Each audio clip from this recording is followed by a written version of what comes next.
બુદ્ધ પૂર્ણિમાની સર્વને ખૂબ ખૂબ શુભકામનાઓ. મહામંગલ સૂત્ર, સર્વોત્તમ આશીર્વાદ. પુણ્ય પ્રાપ્તિ માટે દેવો અને માનવોએ જુદી જુદી બાબતોને આશીર્વાદરૂપ માનેલી છે. તો પ્રભુ, અમને હવે બતાવો કે સૌથી સર્વોત્તમ આશીર્વાદ કયો છે? મૂર્ખની સેવા ન કરવી, પણ જ્ઞાનીની પરિસેવા કરવી. માનનાર હોય તેને માન આપવું, આ સર્વોત્તમ આશીર્વાદ છે.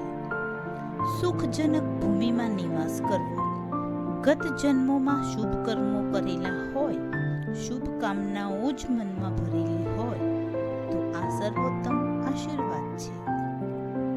બહુ સૂક્ષ્મ બુદ્ધિ અને બહુ શિક્ષણ, આત્મસંયમ અને નિરુદ્ધ મન, મધુર શબ્દો જે સારી રીતે ઉચ્ચારાયા હોય, આ સર્વોત્તમ આશીર્વાદ છે.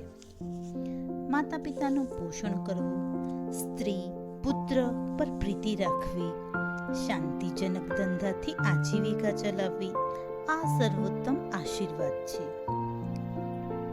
દાન કરવું અને પ્રામાણિકપણે જીવવું, સ્વજનોને સહાય કરવી, નિંદા ન થાય તેવા કામો કરવા, આ સર્વોત્તમ આશીર્વાદ છે.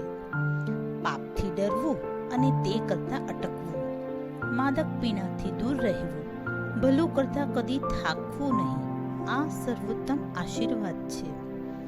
ચિરસ્થાયી સહનશીલતા અને નમ્રતા, શાંત પુરુષોનો સત્સંગ, યોગ્ય સમયે ધાર્મિક વાર્તાલાપ, આ સર્વોત્તમ આશીર્વાદ છે. આત્મનિગ્રહ અને પવિત્રતા, 4 મહાન સત્યોનું જ્ઞાન, નિર્વાણની પ્રતીતિ, આ સર્વોત્તમ આશીર્વાદ છે. જીવનના બદલાતા સંયોગોના ઝપાટા નીચે મનુષ્યની નિશ્ચલતા, નિર્વિકારીપણું, હસતું મોં અને નિર્ભયતા, આ સર્વોત્તમ આશીર્વાદ છે.